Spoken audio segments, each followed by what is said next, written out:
Hello, everyone, and welcome back to another episode of the Skift Travel Podcast with Sarah and Seth. I am Seth Borko, the head of Skift Research. I'm joined, as always, by Sarah Kopit, our editor-in-chief of Skift. How are you doing, Sarah? Hello, I'm good. How are you? Excellent. And today we've got an amazing topic. It's sleep tourism. So if you've ever heard yourself utter the phrase, I can sleep when I'm dead, I've got bad news for you. You're a little bit out of step with the trends of today. Getting a good 8 to 10 hours is a priority for Gen Zs, and not just for Gen Zs, actually for many generations. So of course, the tourism industry and the travel industry needs to take notice of these emerging trends.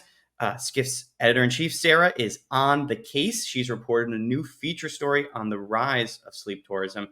It's called The Science of Sleep, How the Travel Industry is Cashing in on Tourism's Latest Obsession. So let's jump in. Sarah, what is like this growing fascination with sleep amongst Gen Z? Oh, I mean, it's kind of interesting because the sleep or the hotel and hospitality industry, to a certain extent, have always been about sleep, right? I mean, it's what you do when you go to a hotel, but the most recent kind of emphasis is really on the scientific backing that we now know, coming from the medical community, coming from, a lot from the wellness community, also about how to actually help weary travelers and road warriors really get that precious shut eye. It's kind of interesting. There are two kind of distinct wings to this movement. The first is really around jet lag. So Yeah. people who are flying across time zones, I mean, it's like the granddaddy of all travel related sleep woes is when you're crossing time zones and you have, a big meeting on Wednesday, you've left your house, I don't know, Sunday, you're somewhere in time and space getting to your destination and you get off the plane and you're just all upside down and miserable and nauseous and tired. And then you can't even get to sleep when you try, right? So I'm sure I'm explaining or describing a very familiar set of events to many people here who Yeah, travel yeah. for business. Awake on the plane for 10 hours, you finally make it to your hotel room, and then you're wide awake as Yeah. soon as you hit the floor, right? Yeah. Exactly. And for me personally, I am not one of those people. Like I have a really good friend who, like Taylor Swift, is like, jet lag is a choice. I wish that was me. That is not me. Like it's kind of devastating to my body, and of course it just gets worse like everything else as you get older. So yeah, so jet lag is a big problem in my life. Yeah. We work for a travel publication, like we're constantly flying all over the place, which is great, but you want to be like coherent to enjoy all of it. So there's that. So and there's tons of emerging science about circadian rhythms and just how important they are and how to kind of trick them, so to speak, to Hmm. prepare you for your trip. So that's like one wing of this kind of new movement. The other one And the second really side is, is yeah. it's this kind of, it's very attached to the wellness movement. It's using science once you get to the hotel to, so you can go to sleep when you want to. So you're optimizing your hotel room and your entire experience to really focus on one thing very specifically, and that is getting to sleep so you're rested and refreshed. And I had kind of a fun, not kind of fun, very fun experience at Equinox Hotels here in New York City, where I tested out all of their various sleep related scientific Yeah. bells and whistles, and it Oh, was great. well, stick around. We're going to get around to that later in the podcast, hearing all about the wellness experience at the Equinox. So we've got these two pieces of sleep tourism then. I guess maybe got this more Yeah. scientific road warrior side of it, all about the jet lag. And then we've got this evolution of the wellness movement about refreshing yourself. How do the Gen Zs, how do the youths of today fit into this trend? Like, are they on both sides, or are they more on the wellness side, Uh, or? well, they seem to be. They seem to be on anything that relates to getting good sleep. They're here for it, and I kind of love that. I mean, I'm old enough where I've been through many iterations of culture. And I think earlier in my career it was very much the hustle culture, for Yeah. me, girl boss type, Yeah. you go, go, go all the time. You work all the time. If you're busy, that's great. You're important, all of that kind Well, of ethos, it's early almost a startup status type stuff. symbol. It's almost a status symbol. Having Yeah. that BlackBerry and being Yeah. available 24/7 is sort of a weird sort of brag, right?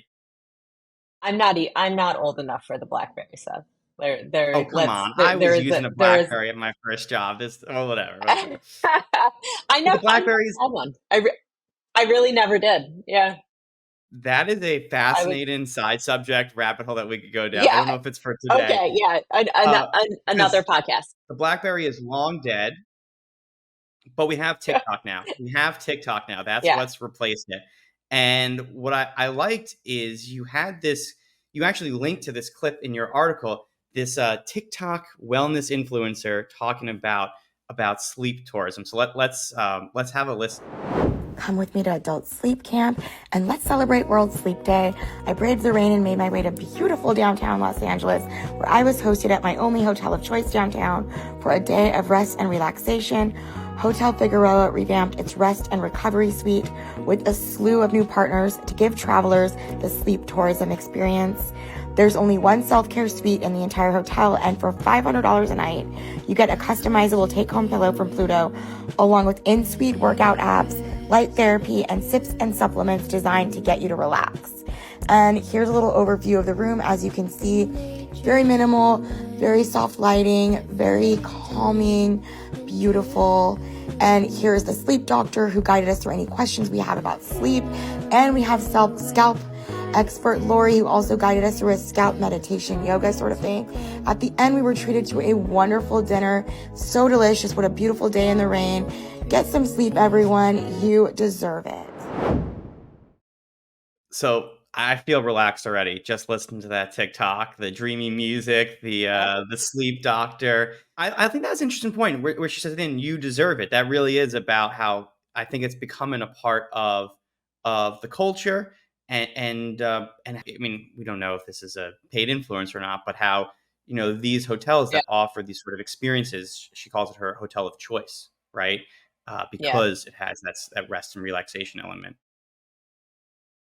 So, it really kind of typifies what many, many hotels are really leaning into. So a lot of it is marketing, but it's what the hotel is there for anyway, right? Is so you can sleep. So those are some kind of small things that hotels are doing, like the lighting and the I don't know, induced meals and in drinks and all of that kind of stuff. But then there's the equinox and what they are doing, which is on a whole nother level. And Equinox certainly is a big elephant in the room of sleep tourism and wellness tourism. They're doing a lot in that space. And we're going to get more into Sarah's firsthand experience with the Equinox hotels right after this message from our sponsors. Welcome back to the Skift Travel Podcast with Sarah and Seth. We are in the middle of a conversation about sleep tourism. We've been talking about how it is an emergent trend, an emergent priority, both for Gen Z travelers, but also for many generations. And we want to get into some of the actual economics of the sleep tourism industry today and what it looks like. So maybe, Sarah, let's just kick off this section of the conversation. What do you see as the definition of sleep tourism? So sleep tourism to me is going on a trip or going on a vacation purely for the purpose of rest and relaxation. So, this isn't a new phenomenon. This is something that travelers have been doing for a while. But I think the difference is now is that in addition to a lot of the activities, or maybe like going out and just really kind of experiencing anything and everything that you can in a location, these trips are purely to kind of rest, reflect, connect, kind of like the spa days of old, but really focused on sleep and getting to sleep and enjoying that sleep. So, we've got there's all sorts of things that hotels are doing. A lot of them have to do with light, which I talked to Timeshifter's CEO and their scientific findings around circadian rhythms, which are fascinating, really.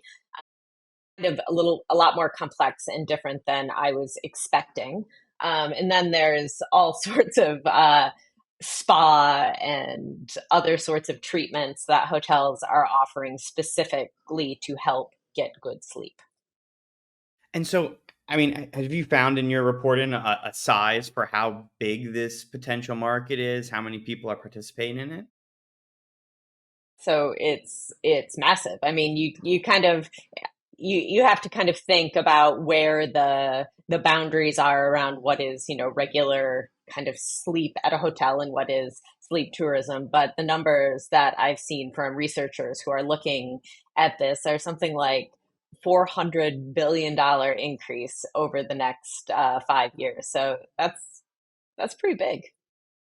Yeah, and I think we actually we worked with you a little bit. We on the Skift research side, we did a survey of our American Travel Tracker survey. It's about 800 Americans we surveyed, and I think 40% of them told us that they had booked some sort of sleep improvement activities, like some sort of rest or relaxation or Yeah, sleep experience. So 40% of American travelers participated in some way, shape, or form in this form of rest or relaxation tourism. That's a yeah, I think you're big. right. It's hard to That's delineate a between people Yeah, who it's a it's a big, big huge number. market. Yeah, it's a big number, and it just kind of shows that humans globally are really looking to improve this part of their lives. There's all sorts of studies, which of course surprised me none, about how, women, especially under 50, are sleep deprived. They think their life would be better if they could sleep more. Yes, yes, yes, 1,000 times yes. I actually think I know why this has happened in these last few Okay. years. And I really think it was the pandemic. I think that especially like to have this sort of global trend, like there are very few events that happen in the world. I mean, the pandemic was so unique. I'm sure scientists and historians will look back at this time with great interest because it was like a perfect, test sample of being able to say, like, what happens to the whole world when you, from one day to the next, change everything about how Everything. they're going to go about living their lives. And I mean, I think about it personally. I worked for Bloomberg News for 15 years. That is because that's a financial and markets related industry. I was at work by 6 a.m. every day. I have little kids. I think when the pandemic hit, I I always kind of knew that I was sleep deprived, but I just didn't realize how sleep deprived I was and how much of a difference that made for me until the pandemic when we were all kind of forced to stay home, not do Well, anything, I not think not go to I work think and there's sleep a lot, you know? I think there's two pieces to it that are interesting to me. I think one is just a straight reprioritization of people Yeah. saying like, like life is short, so to speak, right? Like they Yeah. want to prioritize themselves, prioritize their wellness, prioritize their health. I think that was a Yeah. big shift, and I think that people, memories are somewhat short, but that I think is a long term thing. I think one of the things that's interesting, I love to cite numbers, right? We had this survey question.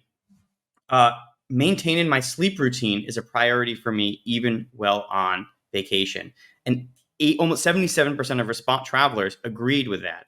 And so I think part Yeah. of it too is developing new routines and habits during the pandemic because you've got the Yeah. time to get into a sleep routine and then saying, I actually am really happy with some of the results that my routine got me. And I'm not going to I want to travel, but I'm not going to let that disrupt my habits and my routines. I think that might be a part of it too.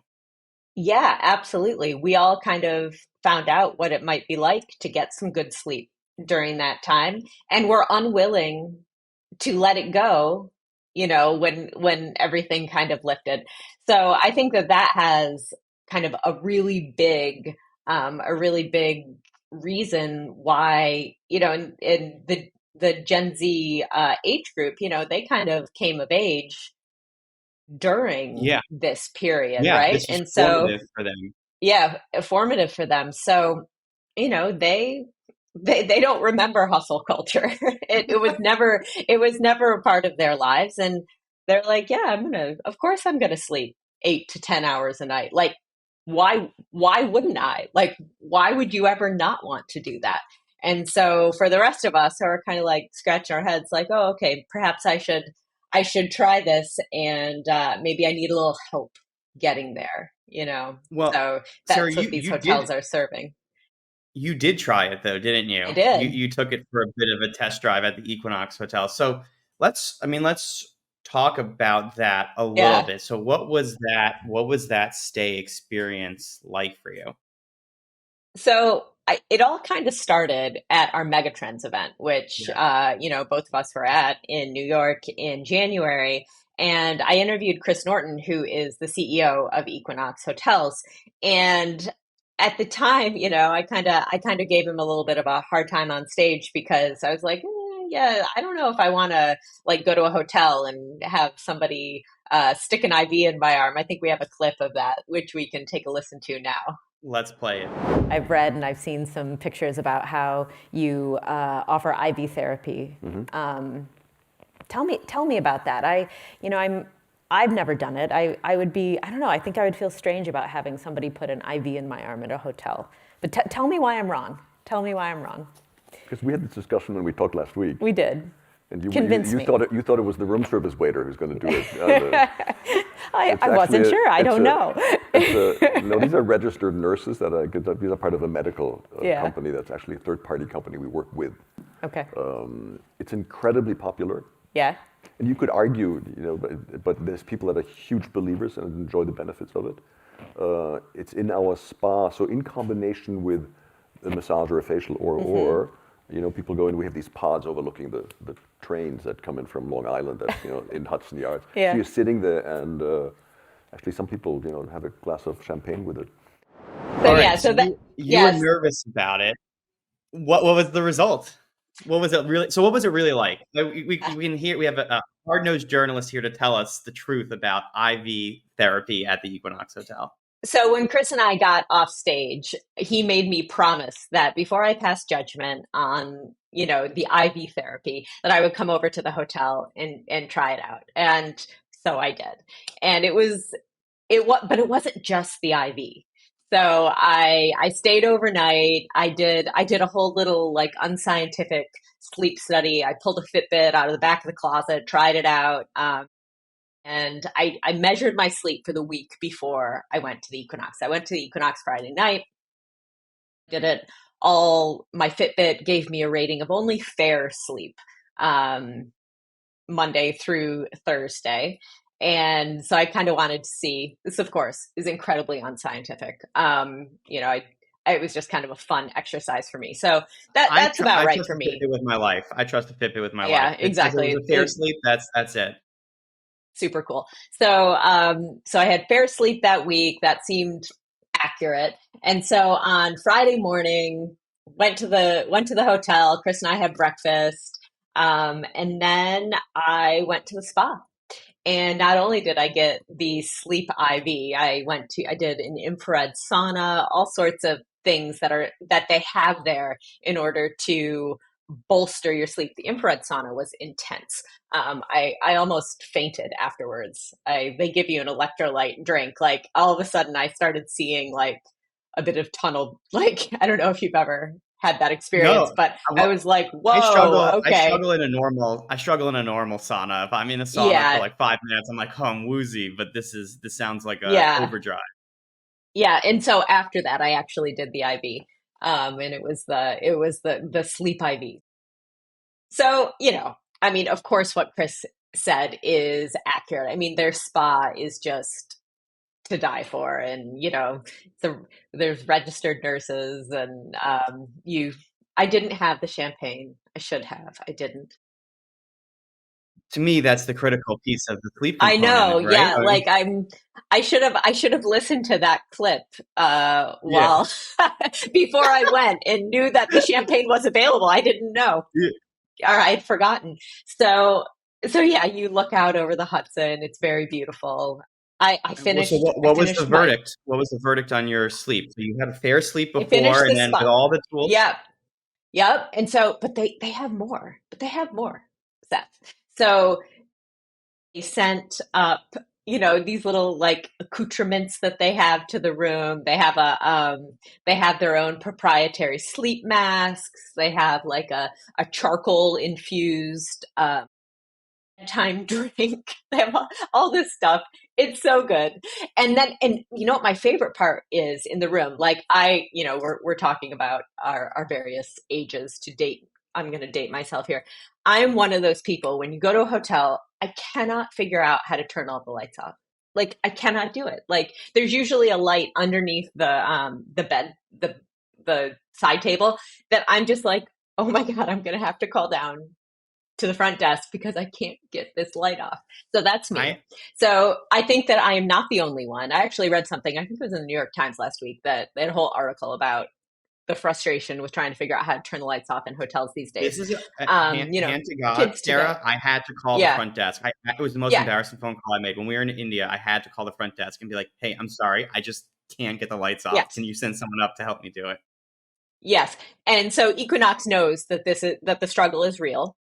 And so they have next to the bed, they have like a single panel. Like not only does it turn the lights off, but it lowers all of the blackout blinds and resets the temperature to 66 degrees, which their scientists, sleep scientists, have told them is the optimum temperature for sleep. It needs to be a little bit colder than most people think it does to have good sleep. So like these are the kind of things that this hotel is really thinking about when it's trying to promote sleep. So here's the punchline, you know, da, da, da, da. Drum roll. Fitbit told me I got an 82. Good sleep that night.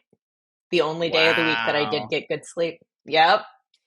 So So it's told Chris, scientifically I was proven. It like, works.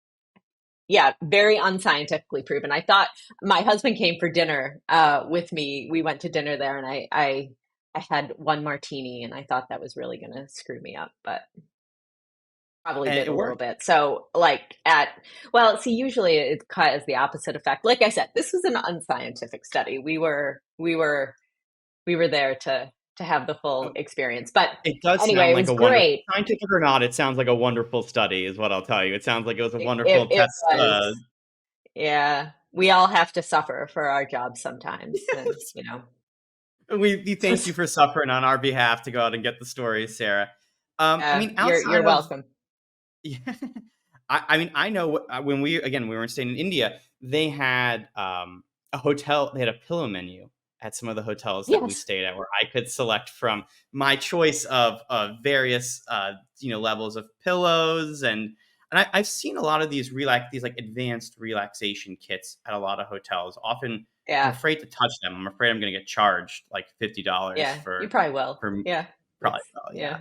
yeah. Speaking of India, there was another thing that I looked at for Okay. this piece, and that's the dreaded jet lag. So I also Jet downloaded Time Shifter before our like for any of you that follow Skift, you know, Seth and I were on a kind of a bit of a tear starting in December, ending in I don't know when, just constantly from here in New York to Dubai to London to Morocco to India. So I downloaded Time Shifter.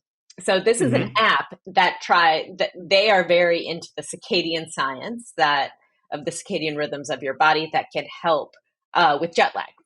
So Yeah. they are not so much in the wellness camp at all. They are in the pure play jet lag camp, and it was amazing. They also, like I said, I downloaded it and I used it, and it worked for me too. Which you know, I was talking to the CEO of Time Shifter, and I was like, "It's amazing, it worked." And he just said, I don't know, he wasn't that surprised because you know the science is the science, right? Like it does just simply work. The thing that's the I was most I was interesting, talking to I was talking to some colleagues, and their advice was just look, as long as you can stay up till 5 p.m.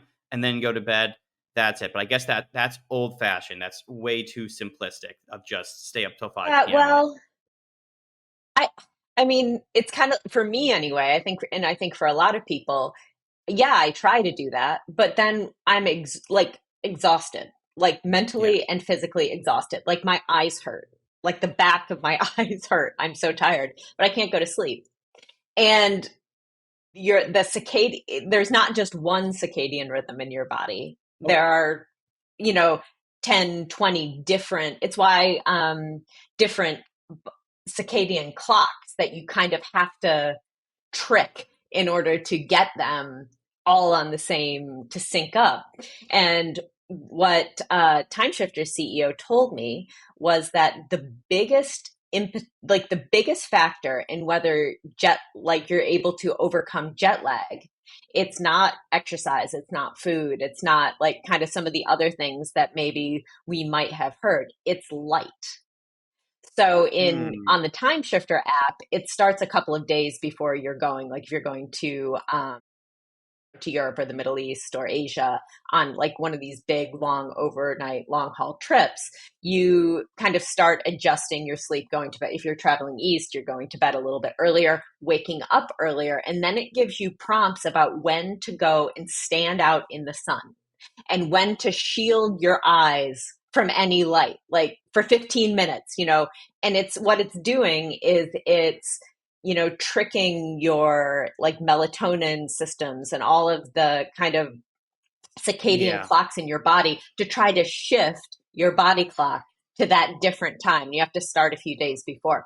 So, and it's like go and stand out in the sun for 15 minutes, and they also talk about using melatonin and using caffeine if that's something you're into. So it was not only fascinating, but that worked for me too. So I guess now all I have to do is use Time Shifter, fly to Asia, where maybe someday there'll be an Equinox hotel and get an That's right. IV, and I'll be good to go.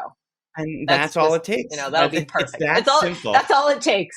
Very simple, exactly. Well, I think from all levels of in between, so it really does cover the spectrum, right? Like you've got these Yeah, hotels.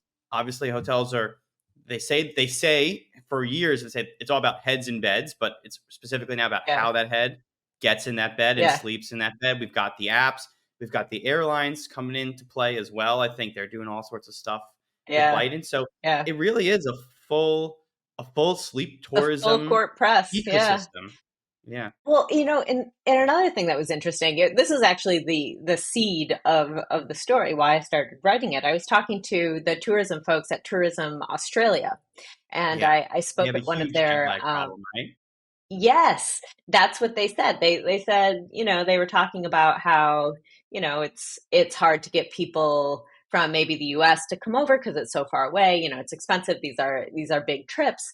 And I started talking about jet lag and they're like, but that's probably one of the biggest things is that when people come over, they have to stay for such a long time because the jet lag is so intense, and if they could figure out a way Yeah, to that's fix that's a that, fascinating point because I'm planning a trip to Japan and we're yeah, literally baking in a jet lag day. But I mean, yeah, I might that would be need an interesting three. study. Yeah, Yeah, yeah, yeah. exactly. So if I didn't have to bake in 1 to 3 jet lag days, Uh-huh. how many more activities could I go to? How many more restaurants could I Yep. go to? How much more could I spend in Gonna say how destination? much more money can you part with? Yeah, Yeah, yeah, that's a fascinating angle there. That if you're in a long haul tourism market, this is not just a wellness or even a luxury. It could even be a straight dollar, like a ROI. yeah. There could be a real return on investment from jet lag. Maybe we should do some more tests, Seth. You and Maybe we I. should do some more Well, tests. Fly to Asia a couple more yeah, times.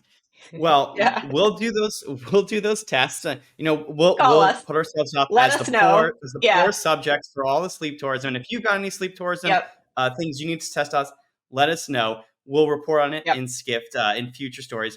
As always, I'm Seth Borko, sb@skift.com. I'm joined by my co-host. I'm Sarah Copen at SEK at skip.com. Sarah's article is live now on where else, skift.com. You know where to find it. I hope you'll read it and enjoy it, and let us know if you have any questions. Thank you for listening, and please tune in next week where we'll be talking about Google Hotels, one of the biggest players in the travel industry. See you then.